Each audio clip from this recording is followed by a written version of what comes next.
Rock finally hit its peak in 1985. Rock finally hit its peak in 1985. Rock finally hit its peak in 1985.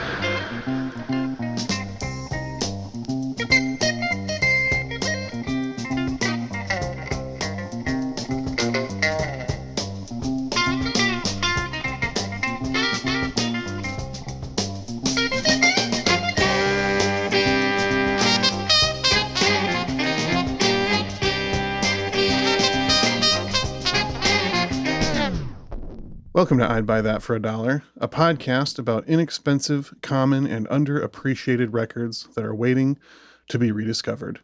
I'm your host, Sean Hartman, and it is with heavy heart that I must announce an upcoming event I'm promoting. Is it a funeral? Well, kind of. Let me explain. On July 12th, I'm going to be hosting the RIP Rock and Roll event at Guaranteed Rate Field in Chicago. That's right next to the former Kaminsky Park. Everyone is invited to come, bring any record with a song claiming that rock is alive, not dead, or will never die. We're going to take all those records, pile them up, light them on fire, and finally admit that rock has officially died and that disco was always the superior genre anyways. Cool. But it's with a heavy heart that you announce this because you're such a big rock fan. Well, yeah, obviously. I would. It makes too much sense for me to be the one to host and MC this event. Are there going to be like 50-cent Long Islands there? Yeah, we're considering that. You know, I was going to wait to announce this too, but pretty sure that we're going to get Gene Simmons down there to sing a chorus of God Gave Rock and Roll to You 69 times in a row to close out. Nice. Wow, I had no idea I was actually on track with funeral there. Yeah, it's time we all admit it. Yeah. You know, rock is dead. Let's send it off. I'm co-host Jeremy with the red coat, like Eddie Murphy. Okay. Makes sense. You're raw, Jeremy. I'm raw. Very raw. Well, I'm co-host Peter Cook, and I'm here to buy stuff. For $1, I can get all kinds of stuff. Now, you'll notice something. I have braces, so I can only buy stuff good for me. I don't know that reference. Okay. Have none of you watched the heavy metal, Metalhead Teens in a Record Store 1989 video on YouTube? I missed that one. All right. Is that the prequel to Heavy Metal Parking Lot? Yeah, we'll call it that. I don't think chronologically Okay. that works, but we'll just say that. Yeah. And we're here today. We're trying to proclaim that rock ain't dead, Sean. You kind of threw a monkey. No. Listen, rock is dead, but that doesn't mean we can't celebrate it in its heyday, at its absolute peak. Some might even say. Well, yeah, good that we brought the perfect record for the occasion. Then Heavy Pettin, Rock Ain't Dead, 1985. And this is an album that we have wanted to cover. I feel like we've been talking about featuring this album since pretty much the beginning of the podcast. All three of us are super hyped on Heavy Pettin, this album in particular. This is a big one. And we've been wanting to feature it, but we just couldn't find a whole lot of information on it. Well, But yeah, we found the perfect guest who is a primary source. To my understanding, experienced things somewhat firsthand, more so through his father, who was really involved in this scene. It may be April 1st, but we ain't fooling you when we say that dialing in from Cabo Wabo, Indiana, is our guest, Rex Ferrari. Did you guys hear that? Fuck yeah, I heard it. sick Fucking shreds. sick, right, boys? It was pretty fucking Yeah. sick, I gotta say. Welcome. It's pretty sick, and I think that kind of proves Rock Ain't Dead right there, but not as much as Rock Ain't Dead by Heavy Pettin. So yeah, my father Rex Ferrari Senior the second was involved with a lot of the recording of this. He was a roadie for a lot of bands of this ilk at the time, and I was probably 8 or 9 in the studio with the recording of Rock Ain't Dead. So some of this I remember, some of this I was reading through Dad's journal after the safe fell on him out of that window. Oh, I heard about that. It was bad. It was a faulty safe, so the bottom was broken. So it really was the cartoon sort of thing where we had to get the combination and open it up to get most of them out. Jeez. But yeah, I read through his journal later on and got a lot of this information here. So I think we should kick it off right away with what was, I guess, their hit single, Soul Survivor. Yes, I'm sure most of our fans will probably be familiar with this mega hit, but we're just going to take a little time to reconnect with it with fresh ears before we dive into the story of legendary band Heavy Pettin.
Thanks to this album, and honestly, primarily this song, I think we can all agree that rock finally hit its peak in 1985.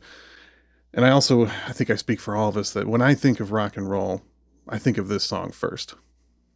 This is the first song. Yeah. Yeah, I'd say Yeah, this is... instantly Soul Survivor just pops into my head, and go on from there. But it always starts with Heavy Pettin's Soul Survivor. It's the apex of rock and roll. Yeah. I mean, it's really up there with Soul Survivor by Asia and Soul Survivor by Blue Oyster Cult. It's the greatest rock songs of all time, essentially. Mm-hmm. Mm-hmm.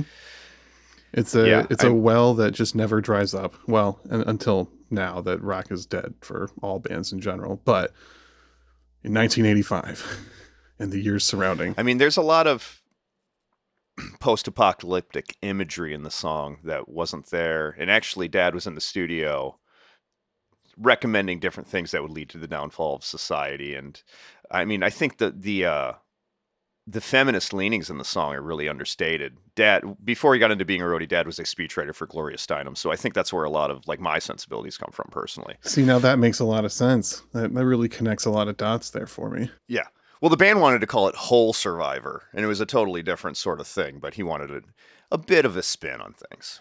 That was wise. Well, yeah, I guess since we're starting to get into this inside scoop on the band, I'm going to start off with the first question for you here, Rex. This album features 2 songs with the word angel in the title, and many fans would consider this to be the band's most spiritual album. What do you think influenced this theme around the time of recording, since you were right there in the studio when it was happening? I mean, I remember them trying to start their own religion around that time. And so the angel songs were kind of popping up there. I think it was for mostly tax purposes, but also, blowjobs and stuff. But they got wasted and ordered a bunch of those big tall hats that the Pope wears. And Hammy, the singer's mom, spent like 2 weeks embroidering a Heavy Praying on the front of them. And they wrote the 2 angel songs to try to like get into the groove or like, get some of that Jim and Tammy Faye money that was big at the time, Mm-hmm. I mean, it was the 80s. Like, yeah. I mean, being white people who amassed their wealth through deception and bad faith was pretty big at the time. I mean, that and bomber jackets, which like kind of went out of style. Yeah. Anyways, they eventually forgot about the whole religion thing. And they thought about changing the word angel to anal whenever it shows up, but the album was already off to the printing plant and they couldn't make it happen. Interesting. So they were right down to the wire in the creative field, just couldn't decide what to get on there. I mean, showbiz moves at such a pace, Yeah. Well, it just speaks to the wide range of influences that this band really had. They put everything on the table when they were creating art like this. I mean, you have to when you make this kind of music, as, Heavy Pettin and myself do. I mean, that's why I wear cowboy boots with cleats on the bottom, because, life you just got to dig into. And that's the way I do things. I love that. Words to live by. Speaking of influences, I noticed that prior to this album, Heavy Pettin was opening for Kiss and Ozzy Osbourne. Would you say that, I mean, I feel like I'm hearing it in parts. Would you say Gene Simmons left his prints on this album? I mean, all over the place, really, especially like vocally. Hammy's doing that sort of vocal style where it sounds like he's pumping helium up his ass, but he also got tongue surgery to look like Gene. But his insurance was pretty bad. So the only doctor he could find who could do it was this guy named Dr. T-Bird in Bettendorf, Iowa. He did the surgery while Hammy was passed out in a beanbag chair one night. He said he got his PhD in prison, which is like, pretty progressive to let him do that. He also told me, I remember as a kid, he told me that people from New Zealand have tails. All things considered, I think he did an all right job, even if vowels in the occasional case of tongue sweats kind of got to be an issue. So was this surgery before the album then? Yeah, like right before, they did the tour and, Hammy was, so we got to tap into this Kiss dollar. So it was the day before he had to do his vocals. He went up to see Dr. T-Bird in the Quad Cities and got that done. So that's why, if you look at the pictures on the back of the album too, and the front of the album, very early Photoshop, his jaw was replaced with Jennifer Connelly's jaw in Labyrinth. Oh yeah, this is right around that same time. Yeah, they had started pre-production on there, and my dad had some ins there through Bowie and the Codpiece Wholesaler. I had a feeling that was it. I mean, people just don't understand, the depth of work and debauchery and faith that goes into something like making sure that rock ain't dead. A lot of heavy praying, right? These guys are Scottish, right? They're not part of the Sunset Strip scene, even though they sound very much like a lot of that music. They were Scottish, but there's a Sunset Strip in Scotland too. Essentially, they kind of cut their teeth at a strip club called the Screwnicorn in Scotland. You could pull up. I mean, they mostly played on Tuesday afternoons. That is when you could get like a $3 bowl of haggis and just kind of pull up to Sniffer's Row and chew on it while the girls were dancing and the band was playing. But I really kind of made them come into their own and figure out their own style. Man, to be a fly on the wall in that room, right? Yeah, I saw a lot of dead flies fall off the wall on that room. They were healthy when they flew in, and I was bartending there at the time. I was 12 by then. Rock isn't dead, but all the flies are. Yeah, it reminds me of the famous Lemmy quote where he said that, he wanted to be the band where if you moved in the grass would die in the neighbors' yards or something like that. And Heavy Pettin wanted to be the band that would kill every fly that was in the strip clubs they played in. That was their mission statement from the beginning. Yeah, they wanted to be the band that made syphilis famous. Yeah, well, On the map. history will tell if they made it happen or not. Well, from such humble beginnings, the band obviously pretty quickly rose to fame. In fact, by their first album, their debut album called Lettin' Loose, they were already working with legendary guitarist Brian May, of course, from the band Queen. However, he wasn't involved in the second album. Do you have any insight as to why he didn't produce the sophomore release? I mean, that was actually a different Brian May. Oh. There was a mix-up at the label, and they sent over a guy from Jiffy Lube. Not like a guy that did oil changes, but I mean, he worked in corporate. I think he wanted to break into music production. The same thing happened to Bang Tango when they were working on Psycho Cafe. They thought they were getting Eddie Van Halen to engineer, but the label sent over a guy with the same name who like sprayed down the elephant's balls at the zoo or some stuff. But I mean, anyways, like the not Brian May from Queen did a good job, I think. It took a few days before they figured out it wasn't actually Brian May from Queen. I mean, they had the same haircut, so like I get it. But I mean, it makes sense why. I kept asking him stuff about Queen, and he just kind of like changed the subject to be about rotating tires. And I mean, the band thought it was a metaphor, so I mean, they just kept him around.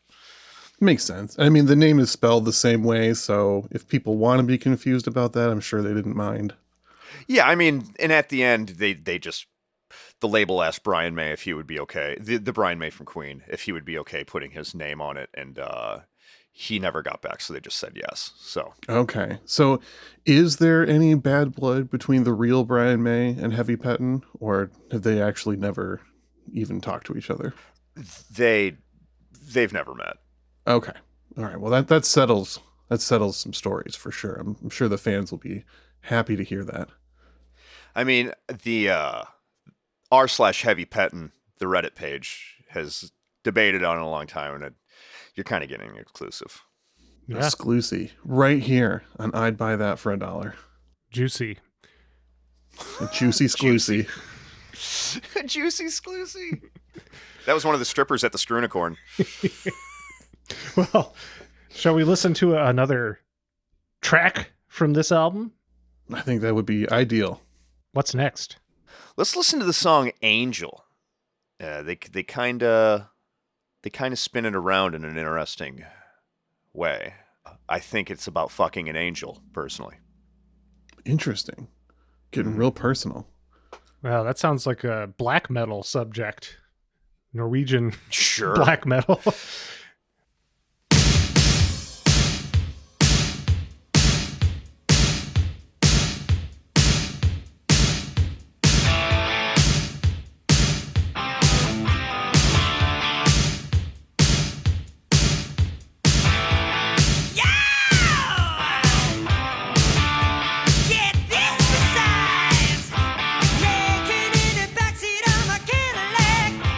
Windows giving up from the couch.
So I've heard a rumor that there's an alternate take of that song on the unreleased BBC recordings they did. Do you know, Rex, if there's any plan to release those, if those will ever see the light of day? I mean, legally, I cannot speak on that. But I will say, if Tim Bellows, who now lives at 1789 Primrose Court in Rochester, New York, can ever pull his coke-smeared nose out of his asshole and figure out his unfinished business at Polydor, there's a shot. But again, legally, I cannot speak on that. Well, thoughts and prayers that it happens, right? It is a ripper, if I remember correctly. It was my alarm.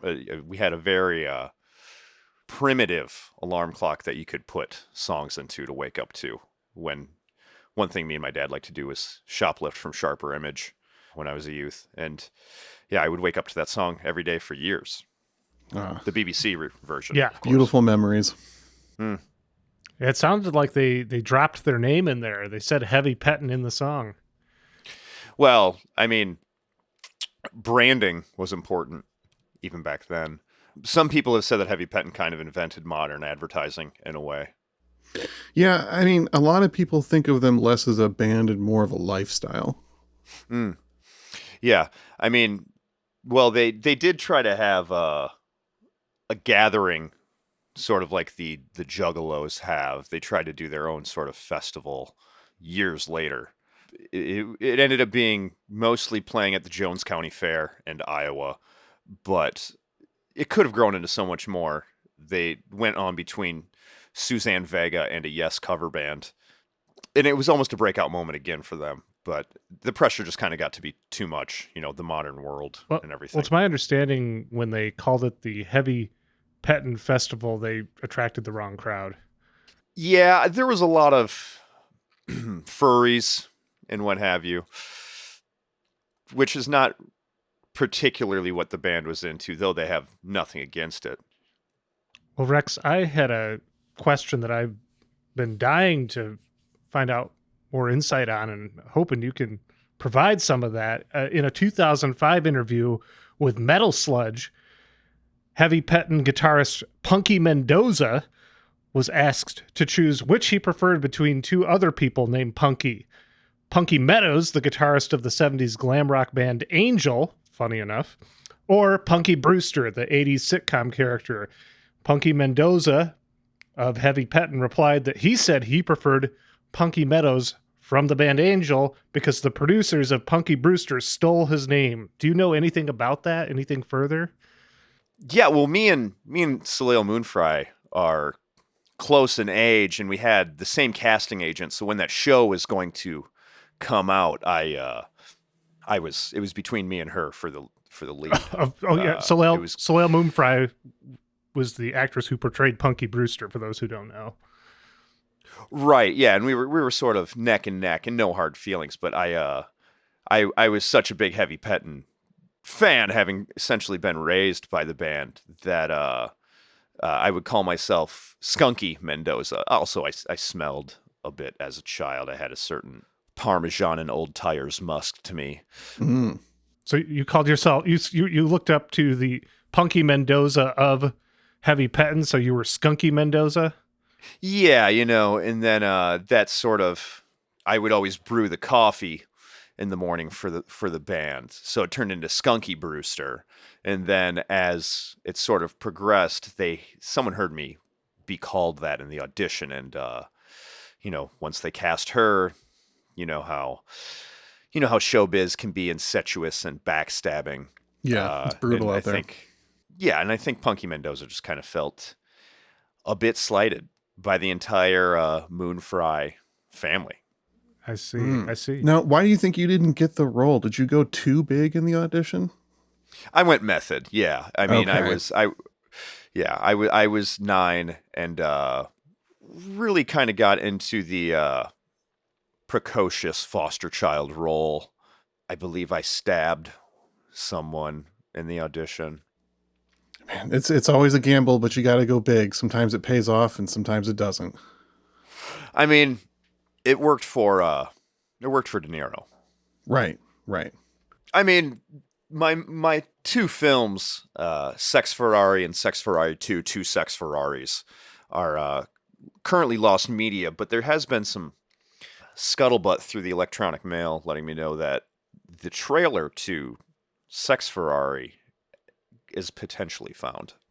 Interesting. Still Yeah. no chance of unearthing those two lost classics of cinema, though. Yeah, there was a mix up at the studio, and they took the film and they they taped Philadelphia 2 over top of that. Ah, And Both yeah. of them separately? Yeah, they they needed a backup copy, and that's what they grabbed. that's, one of history's great tragedies. You think of the Universal Studio fire, the burning of the Library of Alexandria, and the overdubbing of Sex Ferrari and Sex Ferrari 2, Two Sex Ferraris. Yeah, and Philadelphia too just wasn't even much to write home about. Hot take. Damn. Now, we all know that Heavy Pettin competed in the Eurovision competition in 1987, and it's just amazing to look back and see that they didn't instantly take it. I mean, they were heavily favorited and just knocked out early for some reason, and the question is always out there, why did they fail to connect with the Eurovision audience, and would they be more successful today? Were they just too far ahead of their time in 1987? I mean, some people's genius just isn't recognized in their own lifetime, But they are still alive, though, right? Right. So there's potentially still time for their genius to be recognized. I mean, listen. Are you gonna tell Van Gogh how to paint? Are you gonna tell Bruce Willis how to sing the blues? Bruce Willis, the movie actor? Did he make movies? The blues singer. The blues singer, You're talking about Bruno. Bruno. Yeah, he was in movies. Yeah, the famous harmonicist that occasionally acted. Yeah, Right. yeah. Right. I mean, I guess maybe he dabbled. I know more of his oral output. Right. Well, you were deep in the business, so it makes sense. Yeah, I mean, there was some crossover there, but when I cruise down the highway of life, music rides shotgun at all times. Love it. Well, I think that's about all the time we have. Rex, thank you so much for being here, shedding some light on this obvious classic, something that we've been meaning to talk about for so long. We've got just enough time to give you a few plugs if you got anything coming up, and then we're going to play one last song. I had a Christmas single drop a couple months ago called Stuffed Stockings. You can check that out on Bandcamp and Spotify. Under your If given I name, can get my hands, Rex Ferrari. Rex Ferrari. Yeah, I mean, not Rex Ferrari the fourth. We're keeping the government out of this one. But yeah, under Rex Ferrari, you can find it on Bandcamp and Spotify. If I can get my hands on this Sex Ferrari trailer that will hopefully be released, and I'm actually going through my old demos from decades ago and re-recording them with modern production and what have you. So essentially my debut album, Wet Behind the Ears, should be out shortly. Wow. Well, can't wait to take all of that in, and especially knowing your upbringing and your pedigree, coming from Heavy Pettin live in the studio back in the day. Can only imagine how good your own content will be with influences like that. I don't like to toot my own horn, but I am the world's best rocker and 8th greatest lover. 8th greatest. Well, that's not bad. That's pretty good. Stiff competition up there. I moved up one once B. Arthur died. Congratulations. Thank you. Golden. Well, Great shower. what are we leaving the people with? I think we're going to have to go out on Throw a Party. This is a song about, the Iran-Contra situation. Perfect. Oh my God. Well, thank you, listeners, for tuning into this very special edition of I'd Buy That for $1. Happy April. Fools. Sick. My name is co-host Peter Cook. My name is co-host Jeremy Earls. I'm co-host Sean. I'm Rex Ferrari, baby.